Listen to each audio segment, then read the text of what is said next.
And how are you? You all right? Yeah, I'm good. Fuck, Very it's good to see you. It's nice to see always you. delightful to see you.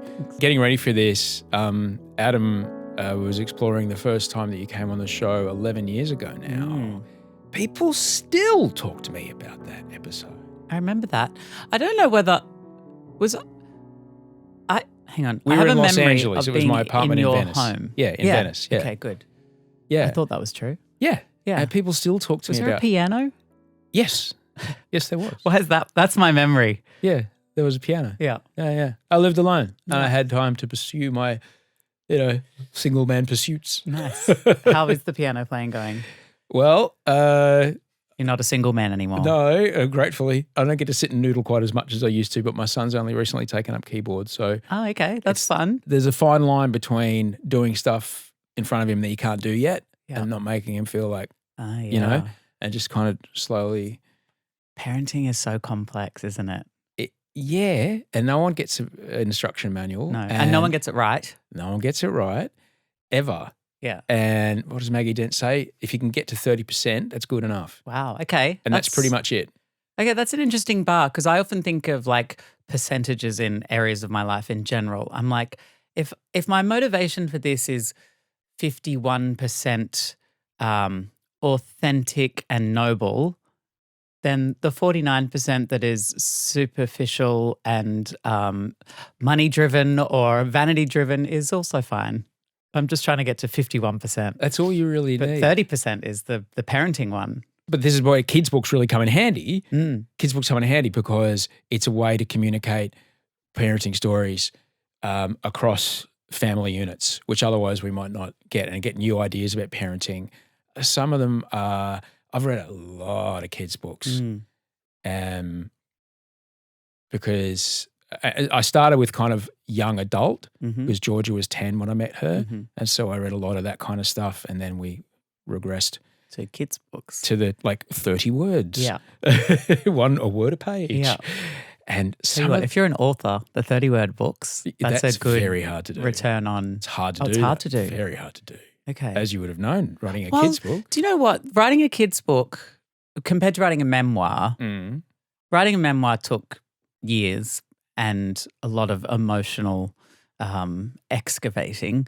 But the kid's book, once I had the idea, like that's the hard part, is like, what is the idea and what's like the twist? And then it kind of just came out in an afternoon, which was nice. And then was refined, obviously. Yeah. Do you remember a kid's book from when you were young that your parents kind of, because there's kids' books which is like, and bear in mind, I when Mum died, we went through a bunch of her stuff, and I remember there was these books, and I pick it up, and I'm like, there's no fucking way I can read that to you, because like everyone's getting chopped up and killed. Oh my gosh. And some of the older stories, oh my God, the children get eaten and people get shot, and like it's fucked up, some of what we read to kids. Wow. But there were some kids' books that I remember my parents, my mum particularly, would read it again and again and again and again. And the ones, they've got parables in them, right? It's the lessons, right? Yeah. Do you remember like a book from when you were young that your parents read to you? I remember my grade 3 teacher, Mr. Halliday. He was the person that like sparked. He was like that great teacher Yeah, you that gotta have hopefully one. every kid Yeah. gets at least one in their 12 years. If you're lucky. Yeah. And that's a mate. You only need one. Yeah. Yeah. And mine was in grade 3. Actually, grade 1, Mrs. Parsons was pretty good too. But he would read us like Roald Dahl books, like The Twits and James and the Giant Peach. And I remember that very fondly. I remember like loving Animalia and 11th Hour, which Graham Base, who's Australian. Very Didn't know that. extraordinary. And I was just talking to a friend the other day, the lovely Tim Duggan, and he was saying, because I was like, God, isn't it wild that you'd have Animalia and 11th Hour, huge successes, and that's all you do. Surely you'd keep pumping them out forever. And then I Googled it, and there was an infinite supply of books by Graham Base. Yeah. They're doing okay. Yeah, they're doing okay. They're doing okay. That Scholastic thing, that is quite the racket. Yeah. Yeah. I don't think Arndo has used credit to buy a house in some time. Did Arndo, wait, what? Bro, Arndo is like, This is the he's secret world. pumping them out. Ah. Yeah, I read a lot. Hey, I'm interested to know, what was it about that particular teacher, the grade 3 teacher, that changed things for you? I think he was really passionate about books and reading. Mhm. Like maybe grade 3 is the age where you can sit. I'm sure you can do that in grade 1.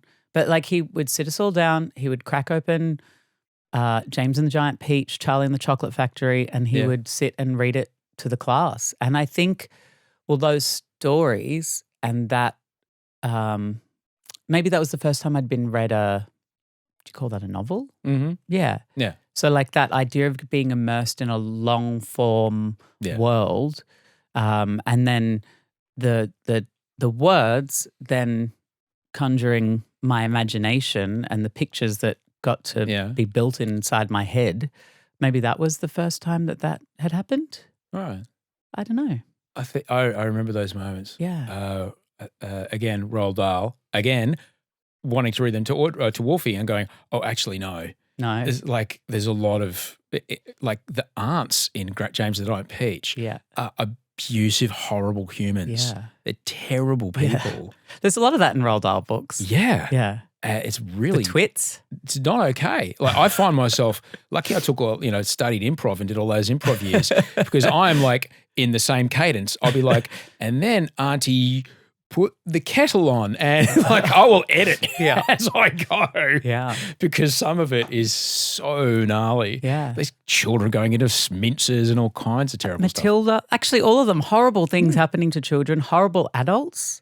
Really horrible adults. Yeah. Really. Yet we're fine for those books to be on shelves and be sold to children. Yeah. There's quite a kerfuffle. Yeah. And I'm sure there is a kerfuffle when, someone like you will write a book for children. People are very worried. Yeah. Very, very worried. Well, today it's release day, so there's been not a kerfuffle yet.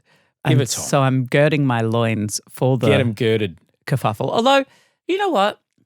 I am hoping. If anyone's got girded loins, it's Girdled you. loins. I've seen your workout videos. And you once described to me how you did the tuck. So your loins are well and truly girded. Very much so. You're ready to take anything. You know what I do think though? Alex Greenwich, member for Sydney, sued Mark Latham for disparaging comments made, won defamation case. I'm hoping, and also Alex, for people who are unaware, Alex is an openly gay person, and Latham used to be the leader of the Labor Party, and was nearly the Prime Minister of Australia, and then pivoted to One Nation. It's gone on a very different turn, and made some very public, really horrible statements about this person, and it was awful. And he took him to court and won. And I'm hoping that that there's a precedent there. And also in the UK, there was a drag queen who sued somebody for defamation. In the US, another drag queen who sued somebody for defamation for saying very similar things to me that people have said to me in Australia when I did Play School Storytime back a few years ago.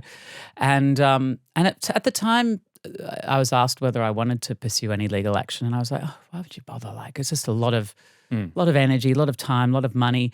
But then what I saw happen in those three cases, Alex's being the local one, is that you set a precedent. And it's like, oh, you're actually not allowed to say gross, disgusting, horrible, untrue things about people.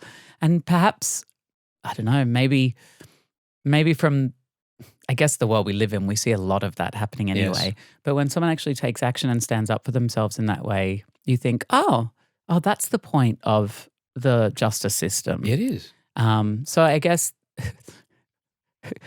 hello out there, whoever you might be thinking about it, don't bother this time, please, because, you know, I've been reinforced by the success of Alex Greenwich and others to stand up for myself. But but this is how our society changes. Because it got people quite upset that a drag queen reading books to kids was a somehow very dangerous thing. It isn't. No. But people got really weird about it. Have you had to think, like, why do you think people might feel a bit weird about that?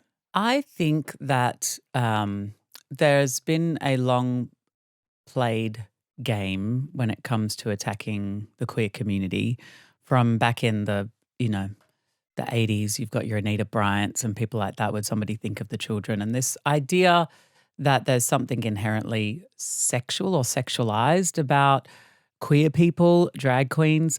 I think that when it comes to drag, if you think about the opinion, the prevailing opinion coming via the male gaze, that you, and actually I've had this in a personal experience with a guy who was like, oh, but drag queen story time, someone who I'd been intimate with. And he was like, oh, because it's a bit sexual, isn't it? And I was like, no, it's not. You find it sexual. Like he finds me sexual in the way I look sexual. And there's something about that fascination that can sort of, that straight men can find there to be something sexual about the whole transgression of gender and sexuality and identity. But that's not inherent in the art form. And I think there's a conflation between like gender and sex and sexuality and identity. And I think ultimately like drag queen storytime probably started because there was a couple of lesbian mums at the local library and their child was having a book read to them. And the mums thought, oh, rather than this story being about a mum and a dad and their kid, wouldn't it be great if it was more reflective of our family? I remember being a kid going to the fairy shop in Brisbane. I remember it, yep. With the Veronicas. Their mum Colleen You went to would the take same us. talent school. Yes. Yeah. We would go. They weren't Veronicas, they were just Lisa and Jess. They were just Lisa and Jess back then, yeah. But we would go to the fairy shop and there was this woman dressed as a fairy reading us kids' books. And I feel like those lesbian mums probably just thought, well, why not have a fairy dressed as a woman reading a kid's book? Yeah. And then drag queen storytime was born because it's something fun and colourful. I performed at Newcastle Pride on the weekend and it was just all families and the kids just flock to the front and they just love the glamour and the glitz and the fun and the enjoyment and it's natural and it's lovely. I wonder if it's like the word moist and that some people it's completely innocent yet. Well, the research is that for some people the word moist, it brings up equal parts of like relish and disgust and because of that discomfort, they get that and they can't handle it. And so I wonder if it's because the male gaze views what reads as hot person, I am attracted to hot person, hang on, I know that is not a woman, but because there's a kid in the picture, then all of it's terrible. Yeah. Rather than just going, maybe, I don't know. I'm just wondering if that mix is that. Yeah, but the thing is, but kids, possible. It's the thing that a lot of people, they may not have ever considered, but kids know, man. There's people in my life who are, very close to me. They've, been known they were gay since the moment they understood that, I don't know, like pretty much when they were around other kids. So probably maybe kindy, grade 1. Yeah. I mean, I remember in kindy, these weren't maybe acknowledged thoughts at the time, but more retrieved. Let's be really clear. It's nothing sexualized at this point because that doesn't exist. I just remember having a crush on, like, there was a kindy teacher, preschool, so 4 or 5 years old.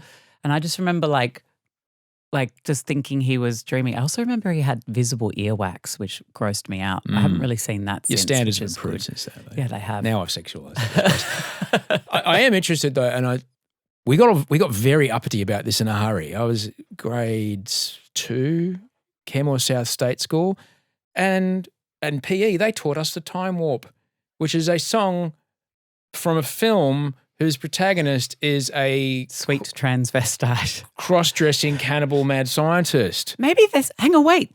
Maybe this is where it comes from. Maybe people's first, like people of our generation's first contact with drag cross-dressing is Tim Curry. Is Tim Curry. Or is eating Rocky meatloaf Horror, for dinner. Can't figure it out. Who is explicitly sexual. Yes. There is something inherently sexual about that character. Murders people, cuts them up and eats them. Yeah, it's a bad, but also really quite clearly very sexually satisfies both Brad and Janet. Yes. But we had no problem with that. Yeah. But for some reason. And we turned out all right. Yeah. I was also said in the story the other night, it's like, when did it become such fucking snowflakes? Yeah. Like, parents can understand the difference between that, which is total fantasy, and my ability to raise a well-balanced child. It's obviously a conversation designed to create a moral panic in order to marginalize an already marginalized group of people to win some political points. I mean, you told me the story about going out as a cigarette girl called Caught in the Act. You had some own opinions, your opinions about the quality of your drag that night. I thought you just said a new drag name, Simone Opinions. Simone, done. When the day comes, Simone Opinions will live west of Goodna. And Simone Opinions, she's pretty serious. Yeah. Simone Opinions, that's fucking great. That's a good one. That's a good drag name. Simone Opinions. Simone Opinions. Please welcome to the stage for her TED Talk, Simone Opinions. I want Simone Opinions to have a paint-peeling Western Brisbane accent. Yes. And you would never expect that someone from slightly east of Ipswich would be in drag, but have some very strong words about community and society and acceptance, but delivered in a like, and I'm going down to the Red Bank RSL for a punt later. Perfect. Fuck yeah. Sorry, I distracted you. No, it was cigarette really girl. good. It was real good. I guess what I'm getting for is like you went out and created another entire persona, Courtney Act, but there's a part of that it becomes almost inherently political, and I can only imagine that once, because you were very successful and you became quite high profile quite quickly, was there a bit of, people are coming to me for opinion and stuff, and I better get up to speed on a few things? How have you managed that, or have you had to stay ahead of it, or have you found yourself, because whether you like it or not, people are going to politicize you? Yes. Interestingly, because, Idol was 2003 and we didn't have the internet, really. We certainly didn't have social media or the comment section. And so, and there wasn't really much. Or if they were, comment sections were not reported upon as fact. Well, which they are now. People are saying, viewers slam. One comment in 1,000 said, there wasn't much. I don't think that many people cared back then. I think it was after Celebrity Big Brother in the UK, which was 2018. I had started to post explainer videos and things like that on YouTube. I did some stuff for different organizations over the years, and so I was interested, and I was always trying to give people my opinion. Because I was always very curious, and in my shows I would always be trying to incorporate a message and sort of ham fist something in, but nobody really cared until just everybody knows that's not some weird sex move. It's just it's a saying. It's a saying. It's people who have probably got their finger on a tree or somewhere. Do you think it means that you've got a ham, for a ham, like I'm using too big a weapon to do the job. Yeah, like I'm using an overly giant thing to, I'm using a sledgehammer where a little tack hammer would have done. Yeah. Well, yeah. And so yes, nobody really cared until 2018, Celebrity Big Brother, which was kind of lovely because I'd always wanted people to care. Yeah. And then they started asking me about my opinions. And there was a really good trot for a few good years there where you could have public conversation and discourse that was nuanced and interesting. And unfortunately, that has ended, and that any comment made in the public sphere seems to result in polarization. The internet, social media is a perfect example of the way the algorithms operate, and how I've worked out through throwing a bunch of shallots into the rubbish bin how the internet works. I made this video where I opened my fridge and there was a bunch of shallots there that were old and wilted. I pulled them out, I threw them in the bin, and I replaced them with the new shallots. It was a very quick video, but it's to this date my most viewed piece of content with 10 million views and all of these comments. What's the hook? What's the angle? The hook is that a third of the comments were outraged that I was being wasteful and that I should have cut up those shallots and put them in a freezer bag and saved them, or I could have put them in water.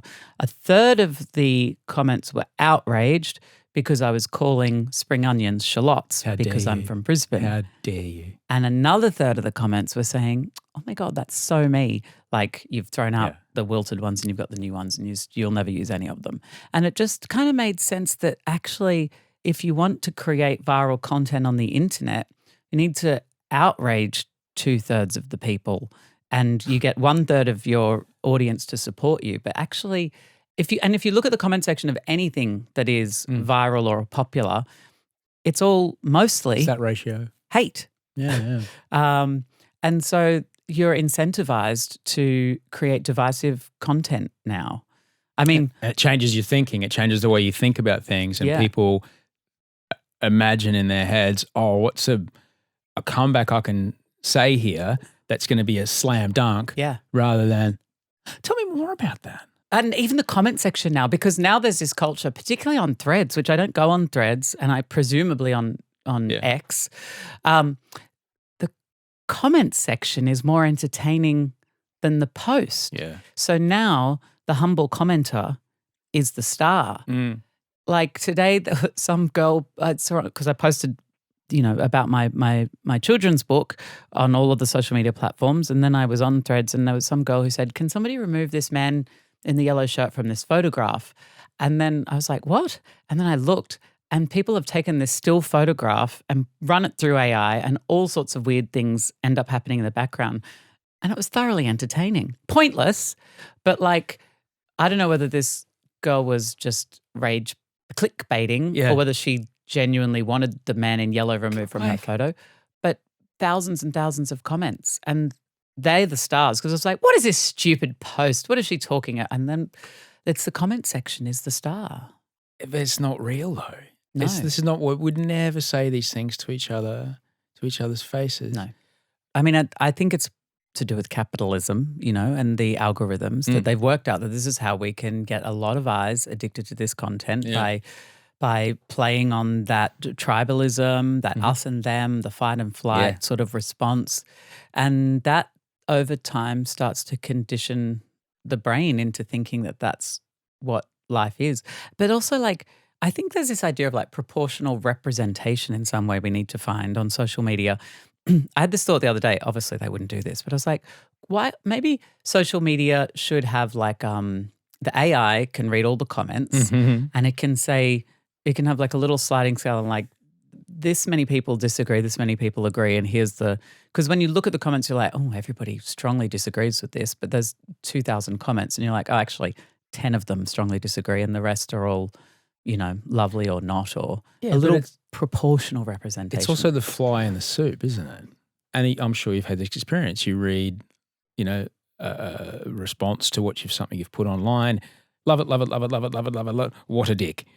That's the one that sticks with you. Yeah. And it's weird. And you're exactly right. There is money involved in trapping us like this. And this is the really, really important thing we have to remind ourselves daily, and that life is nuance and everything is a spectrum. And I was told a really wonderful way to think of spectrums the other day.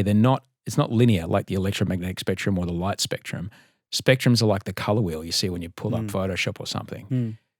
It's some parts of it over there, some parts of it over here, some parts are close to the middle. It's this weird kind of starfish shape of where things are, and everything's different. That's what the spectrum is. It's different places on a globe of ideas and opinion. It's not you are this one point on this linear space, and appreciating that also changes over time. I was interested, thinking about how you first showed up as Courtney Act, and then now my livelihood is tied to this character. Where do I sit? Where does Courtney sit? Courtney can host a TV show and, go and shoot guns with the bloke from Parkway Drive. And, Shane can go do other stuff. How's your relationship with Courtney changed over time? It's gotten, there was a time back in the early days, like idle days, I remember going to a therapist to talk about my struggles with Courtney almost being like a third person. And then therapist explained that actually the mask of Courtney, if anything, gave me a little bit more time and distance between, I guess, the struggles that can come with being publicly recognized and that I should be thankful for that aspect. Because at the time I was like, I think Rob Mills and I were at the Jam Factory in Melbourne or somewhere down in Melbourne, and like a group of teenage girls like chased us into a shop, but they didn't. They were chasing Rob Mills into the shop. And then Rob was like, you remember Courtney? And then they were like, oh my God. And then they were all excited, but they didn't know who I was. And that made me, the ego part of me back then was jealous that Rob got chased into a shop. Now I realize that my anonymity or my ability to have privacy is something that I love and that I relish, and that the ego burst of having some strangers recognize you is actually not worth the loss of anonymity. But, you know, it comes with a job in the public eye that you then come to accept, and you have a higher value in what you do than perhaps that small loss of anonymity or that inconvenience. And thankfully, in my case, everybody's always just telling me nice things. Nobody's yelling slurs or saying horrible things. So it's actually quite lovely. It's just people don't say to you face to face what gets written in comments. Exactly. This is true. Yeah. Well, I think as well, because for me, the character isn't a character. It's more just like me wearing different clothes. And so I think for a long time there was a delineation, and that actually wasn't so healthy for me.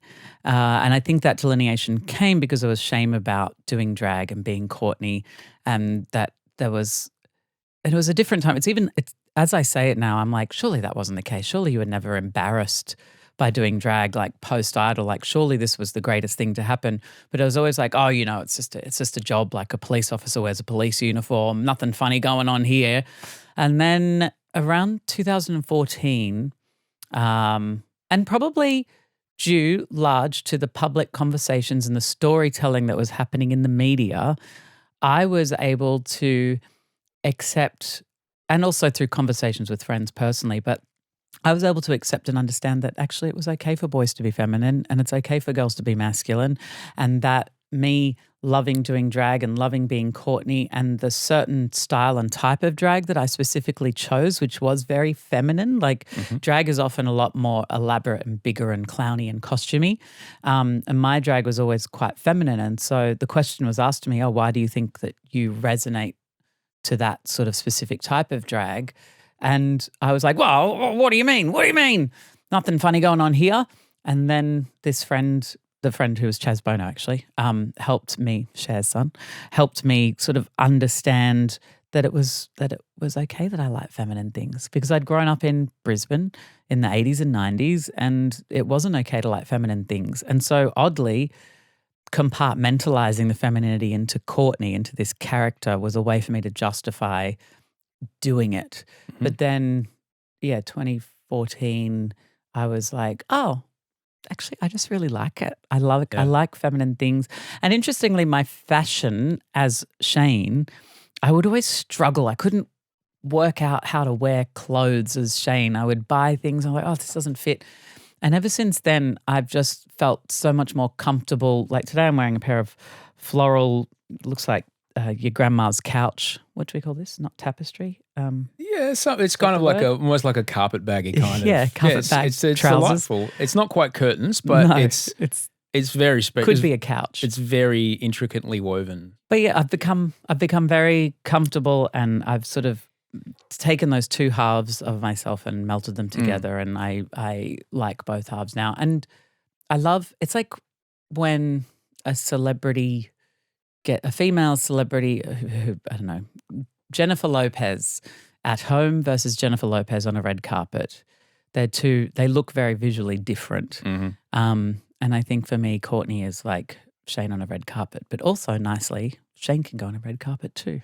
Yeah. Which is much more comfortable. I can only imagine. I'm not gonna tell you I didn't try the tuck that you described to me. I have. In the privacy of your own home. Pretty much. That night after you left my house, I was like, all right, let's give this a shot. I was like, I couldn't get the angles right. It was very, very odd. It was hard to do. The first time, can be challenging, but it's not. It's more just like I kept going, samurais could do this. Surely I can do this. it's more that like it's something about like when I do things as Shane, I'm like, oh my God. Like I get ready as Shane every single morning. I just put on a t-shirt, put on a pair of pants, put on a bit of moisturizer, brush your hair, and you're done. Yeah. But the Courtney, you're sitting there for hours. Yeah, and when it's something wonderful, like when it's Mardi Gras and I've got a new outfit and fabulous hair, there's nothing more thrilling to me than like getting into drag. Mm-hmm. But when it's like, doing, going on a morning show, which I'm very grateful for, but I'm like, there's no thrill in wearing a white power suit and something you've already worn. Like it's, for me, drag, the excitement of drag comes from the creativity. You mentioned Mardi Gras, and I mean, I'm 51 and I've known you a long time. Yes. I've known you since I was probably maybe 30 years, I think I've known you. Yeah. Yeah. Well, let's just leave that there. Now, in that time, our society's relationship to the queer community has shifted significantly. Mm-hmm. And I wanted to, get your thoughts on what that might be like day to day. And like there's someone quite close to me whose parents were involved in the setting up of PFLAG, parents, friends, lesbians and gays. And it kind of dissipated. And I was PFLAG's not around anymore. Well, the need for it is a lot less to the point where maybe we don't need to have it helped a lot of people for a long time.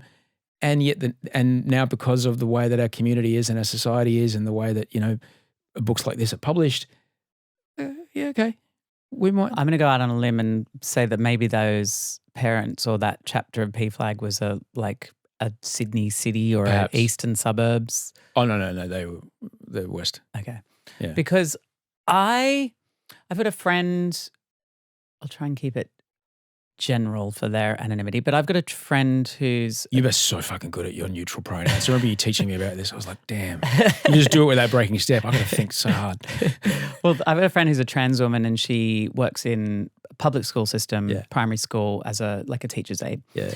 And she's just in the last couple of years, this is the thing, is like everything was going really lovely. 2014 to like 2016, 2020, it was kind of like peak. 2023 Sydney World Pride. Yeah. Peak acceptance, wonderful. You could feel I think it had a lot to do love. with the host, I think, of World Pride. You may know them, Courtney. Brilliant job.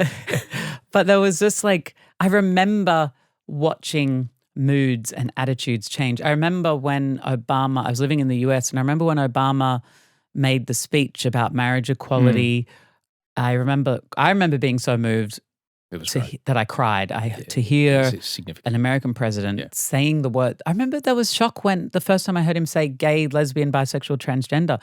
Now that seems absurd, and that was only 10 years ago. But in the last few years, Mardi Gras this year saw a withdrawal by Meta and by Google and by a lot of American multinationals under a post-Trump DEI is dead kind of world. And so quickly the support and which was always like about the soul and the heart of supporting equality, and then all of a sudden that's been withdrawn. And a lot of regional prides as well, I know, have had money withdrawn all around the world, not just here, because of that. And you do see the attitudes starting to change. And I mean, we see it more widely, certainly in the US, but even in Australia, we see these,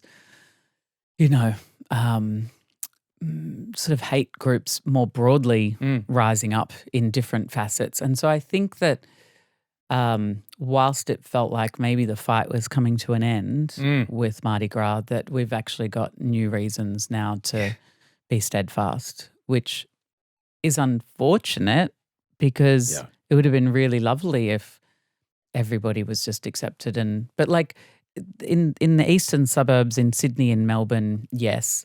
But I know that still I get messages all the time from families and from young people saying that they're having a horrible time being bullied at school. Yes, Gen Z and Gen Alpha are all cool and hip and with it. Yeah. But there's still this really pervasive misogyny, and that then informs homophobia, particularly towards young men, young boys, because there's this idea of like a young boy being soft or compassionate or caring that is viewed as feminine, and in society we still view feminine as less than, and so then that becomes a negative. And I think that it's certainly a lot better, but I don't think we've arrived. And you make a, to bear in mind I had this conversation about PFLAG while Biden was in. Right. Because I was working with someone. It might have reformed. Yeah, it might have. Yeah, precisely. And you make a good point in that it's all well and good to have your rainbow colours on your ad sometime in early March to go, hey, these golden arches are also rainbows. Yeah. But it's just hard for me to not see that as a cynical chasing of a dollar or a cynical way of being seen to be doing the right thing.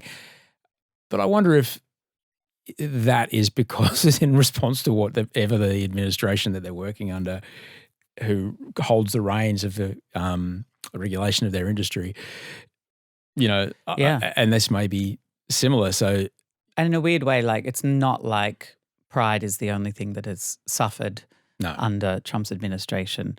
And we see literally the most powerful people in the world bending to his will and kissing the ring. And I get it. Not that ring, Osher. I didn't say anything. Cool. Shane, I didn't say anything. You can call me Shortney. Shortney. Well, you haven't got Mike. You taught me that once. It's like if the face is on, but the wig's not there, it's shortening. Yeah. Like as soon as the face starts, it's shortening, which I like. Yeah. But I get it, and I don't know. Maybe part of it is lack of acceptance, or wanting to accept that maybe my own kid or someone in my life might not be within the bell curve of what we as a community consider, homogenous. Yeah. And I don't want my child to be on the outer, even if it's something that my child has no control over. Well, interestingly, like the children have always been on the outer and on different points of the bell curve. Growing up, I was Shane, stop walking on your tiptoes like a fairy.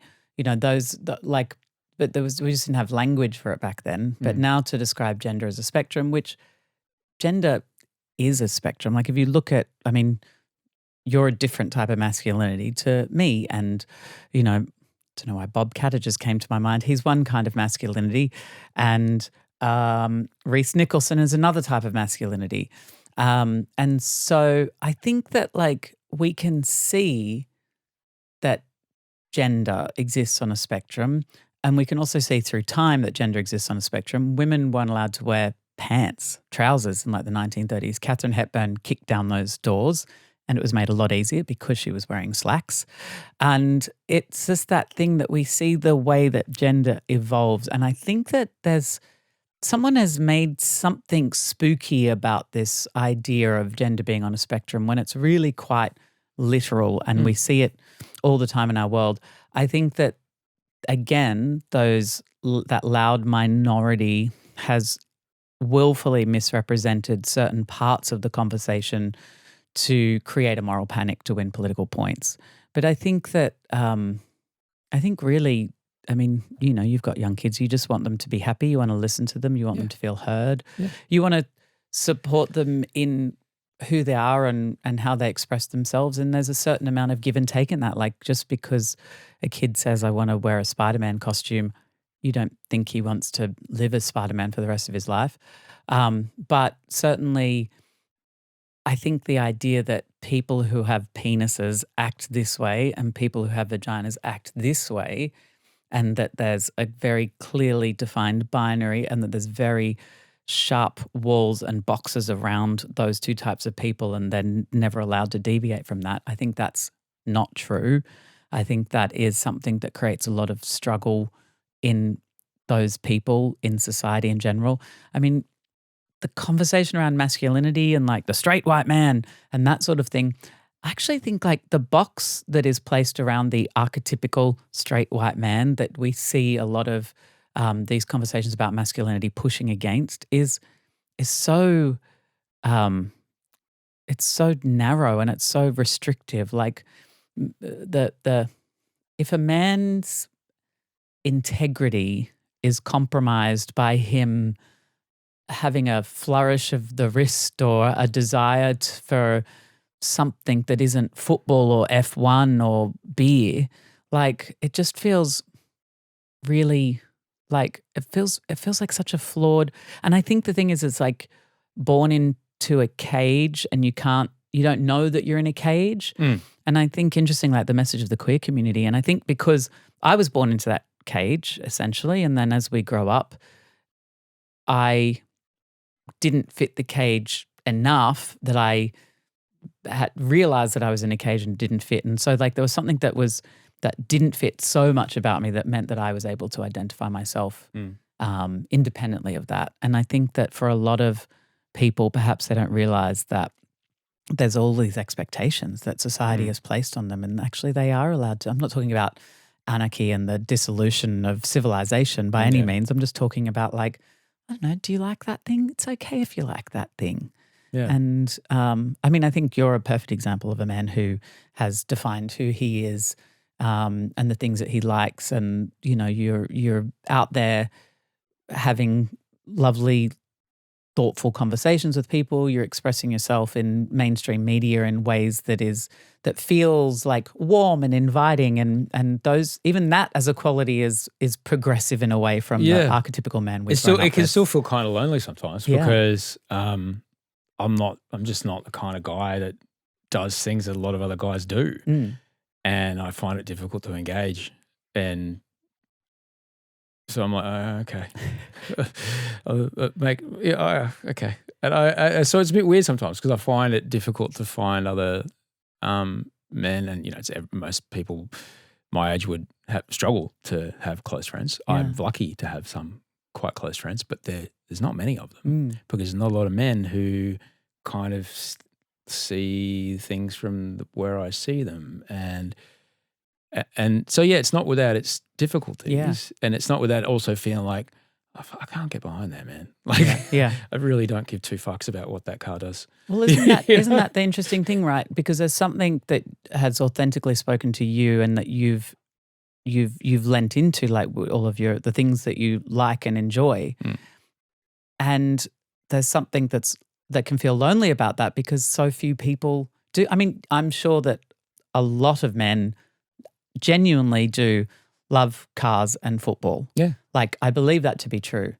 But then I think that a lot of them are also just like, oh no, this is what we have to like, guys. Like, we've got to like this thing. It's part of it, I think, might just be I'm just looking for common things to connect on. Yeah. You know, and that's it. But there's certain elements that I never understood when I was younger, and I see it, you know, in my own son. Like, just never understood connecting with each other by punching someone in the arm. I never fucking got that. Yeah. Some dudes will totally do that. I'm like, just fucking shake my hand, mate. Yeah. It's fine. Yeah. I never understood. I feel really weird when that happens because I don't know what to do with that. Yeah. And you'd also experience sort of the best and the worst of it, really. Like in public, men trying to relate to that guy from television. It's real hard because I am quite an empty vessel in many ways. Not since Channel V, which was a music television show back when we had music television. Not since Channel V have I done a job where I've been me on camera. I'm simply there as exposition. And so people fill in a lot of blanks. All right. For example, I haven't eaten meat since 2002. And so people can create all kinds of shit in their head about what I believe. Like, I don't give two shits what you put in your mouth, mate. Like, I'm not going to show you chicken slaughterhouse videos. Yeah. Like, I don't care what you do. It's your colon. Yeah. Like, it's your arteries off your pop. Yeah. But people will fill in the blanks and people assume I'm like a super lefty, mega lefty guy. I'm not. I'm actually pretty centrist and pretty humanist. Yeah. And some things I'm like, I think we are spending too much money on that. Yeah. And like some of the things that the further left-leaning activists have insisted on our society. I get it. I understand it. I don't know if in the long run, for me, it's a bit like when I walk through Pitt Street Mall and there's the vegan people there. And again, God, yeah. I haven't eaten meat in a long time, showing footage of slaughterhouses and cows being decapitated and blood and stuff like that. It's like, yeah, that is true. And I don't know if you're going to help by shaming people. It comes down to the do you want to be right or do you want to be effective argument.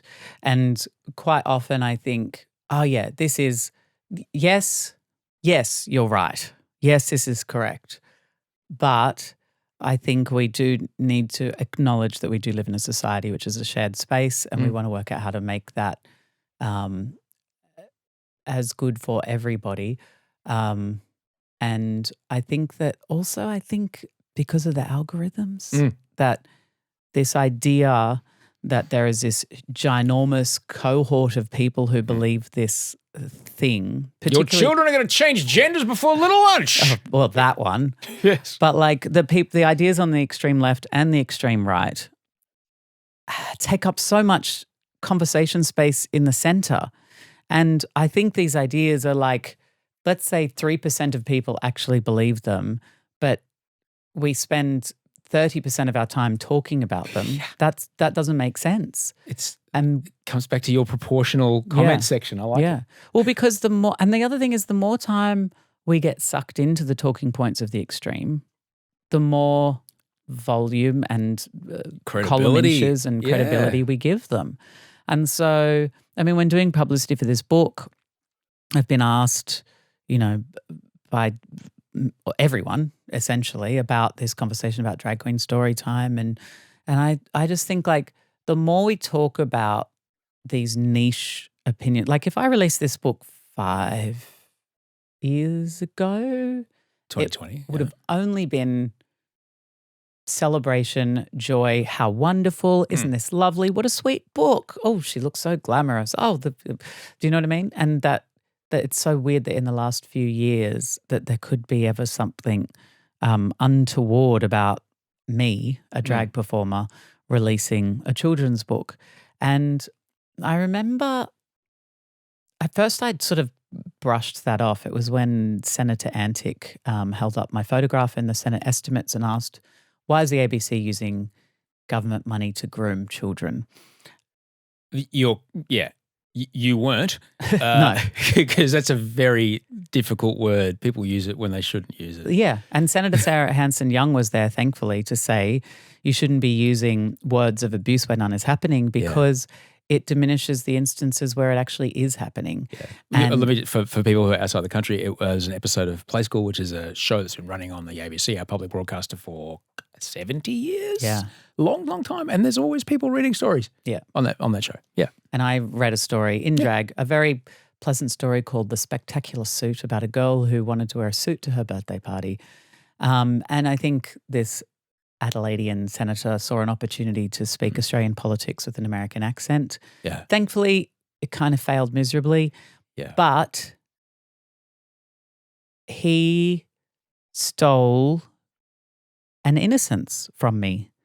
I had never thought about myself in that way or in relation to that. And that now I realize that when I was in public, I was like, like I'm sitting at the beach and there's a bunch of kids playing ball. I would have been like, oh, that's cute. And now I'm like, oh God, is somebody looking at me thinking, is that person? And I was like, oh, how horrible to have to second guess and think about those sorts of things now because some person decided to, make defamatory statements about you. You responded to that with an opinion piece in the Sydney Morning Herald, which I assume also ran in The Age down in Melbourne. The final line of which was, got to go, I'm off to write a kid's book. Yes. Is this that book? This is that kid's book. And that's the thing, right? You got to meet fear with love. Yeah. And so I've written this kid's book, Confetti in the Rainbow Garden, which is like a gorgeous little celebration of a sapling who's in Nan's backyard, and it's springtime and they're wondering if this is going to be the spring where their flowers bloom for the first time. Mm-hmm. They're wondering, what are their flowers going to look like? Will they be too quiet or too loud? And they go on a journey around the garden, visiting all of their cousins to see what is it that their cousins like and what do their flowers look like. And also Confetti, the hero of the story, knows that Nan named them after her favorite tree in the garden. Right. And so Confetti's wondering, like, which tree could I be called? Which tree relates to Confetti?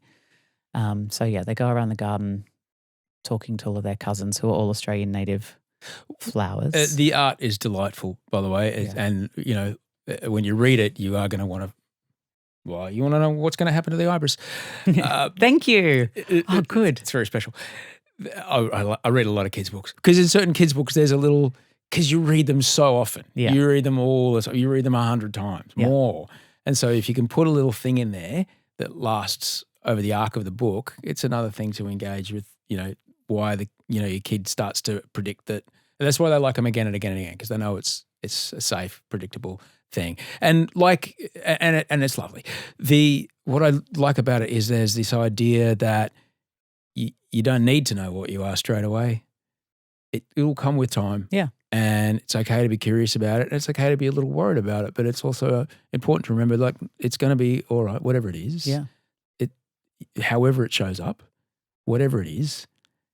And again, that also, it will change over time. The stuff I was into when I was younger, I really don't care about now. There was, like, from day to night, some of that stuff, I'm like, I'm never going to listen to that album again, ever. And I cared about it so much, I had a poster on my wall. I just don't really care that much anymore. We're different people. Yeah. And we grow through time, and it's fine. That's what we are. Yeah. And that's all right. And especially with little kids, man, just giving them that space to be curious. Let's figure that out. Let's go try. Yeah. Let's go try. And if you don't, if you're not into it, I'm not going to force you. Yeah. And then there's something about, Confetti getting to the top of the garden, to their favorite place in the garden, doing their favorite thing in the garden, and that feeling of joy that comes from following the thing that you love. And it's nice to be able to try different things and be like, oh, I really like that, but maybe not. Well, I really like that, but maybe not. And then like, oh, actually, this is the thing that I really love doing, and this is the thing that I should do. Yeah.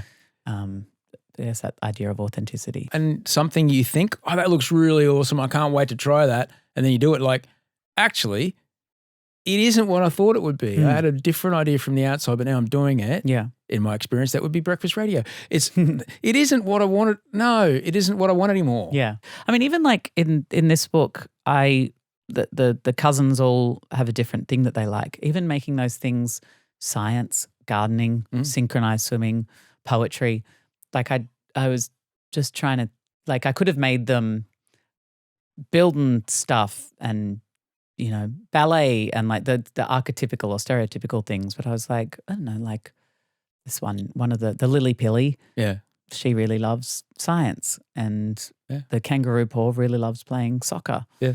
And even just telling, and that's why I think the solution to, we talked about, do you want to be right or do you want to be effective? Yeah. And you can argue till you're blue in the face about the thing that you're right about. Mm-hmm.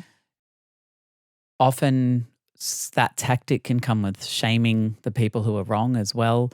And it's not to say that they're not still wrong, but is it effective? And all of the thinking that I've done, I've really come to a place, I obviously like laws and activism are important in shaping our society, as we discussed earlier. But I think the real change comes from storytelling. And I think it comes from something that feels a lot less effective than it actually is. Because like writing a sweet story in a book kind of feels a bit innocuous because you're not fighting anybody and you're not getting that like angst or that anger, and those are really powerful emotions. And it's very stimulating to have a shouting argument with somebody or angrily typing. Yeah. But actually, when you're just sharing a story, when you're creating a lovely television, there's a show on ABC called Big Boys, which is a UK scripted drama series, and it's just like, it's one of the few times that I've seen a show that's got gay characters in it where like nothing horrible happens. Everybody makes good choices. And like there's this lovely, it's not predictable. It's like this sweet story of like a a straight college student and a gay college student who are best friends.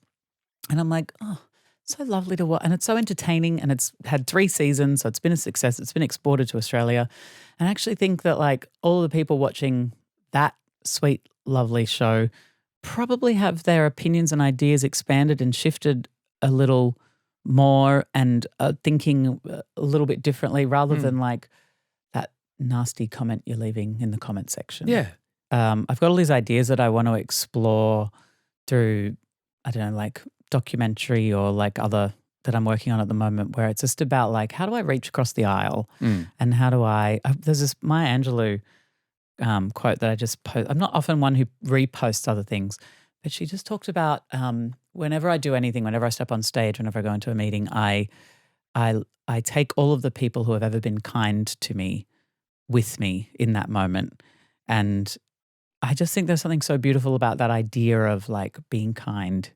And rather than trying to think about how can I be right, how can I beat this person, it's like we're all just trying to get through it. And that the idea of being kind and thinking, having some compassion for another person rather than thinking that the world is out to get you.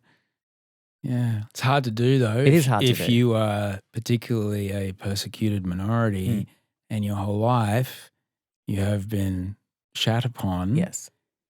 The anger and the fight and the righteousness is a protective mechanism. And that's why the storytelling is important, right? Because when I hear or see or read that story in a podcast, in a book, on TV, in a documentary, I then go, oh, that's why that person is that way. And then I have a little empathy and understanding for them. Yeah. But when we only hear one type of story being told, then, and we don't, this is the thing about trans folks, right? Most people don't know a trans person. Most people do know a gay person, a gay or a lesbian or a bisexual. But most people don't know a trans person. And the only time that they hear about trans people is in the media, which for the last few years has been solely occupied by the idea of bathrooms and sport and children and whatnot. But actually, most trans people, ones who are in relationships, are just talking about bin night.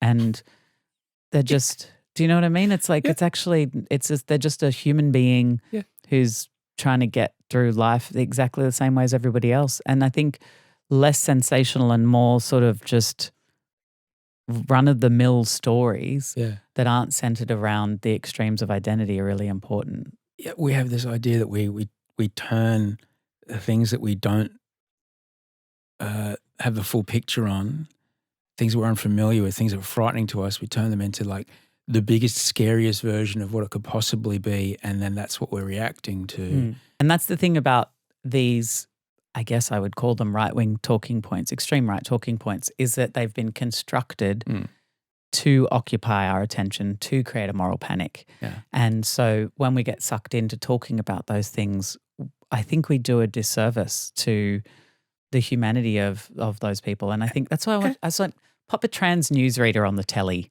We just need like normal, average representations of different types of people. Like even when we talk about, perhaps the race reckoning that has gone on over the last 5 years, having like extreme stories or people reacting to racism or like it's just like we just want more stories of people of colour in Australian media. They don't have to be about the fact that they are Indian or Aboriginal or whatever. They can just be humans.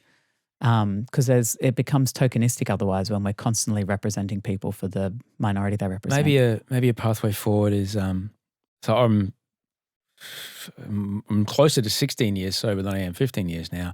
But when I first got into those meetings, those sobriety meetings, I was really, really resentful that I needed to be there. I did not want to be there. I didn't want to hear a fucking word that anybody else was saying, but I knew that I had to be there, otherwise I was going to die. And I would hear people talking and I'd just be in full fucking judgment of the way they viewed the world. And my man at the time had just said, you've got to listen to the similarities, not the differences. Listen for what is in common. Listen for what is in common. And it really taught me to go, well, what is what is in common, Mm. right? Like we've both got a favourite food, we've both got a favourite song, we both have a dual flush toilet that's a bit leaky. Both of us deal with huntsmans when it's very rainy. The things that make us in common are vastly more in number than where we are different. Yeah. There are some people who would say that who I am as a drag queen is somehow like pulling apart the threads of society due to the anarchistic nature of my disavowalment of gender.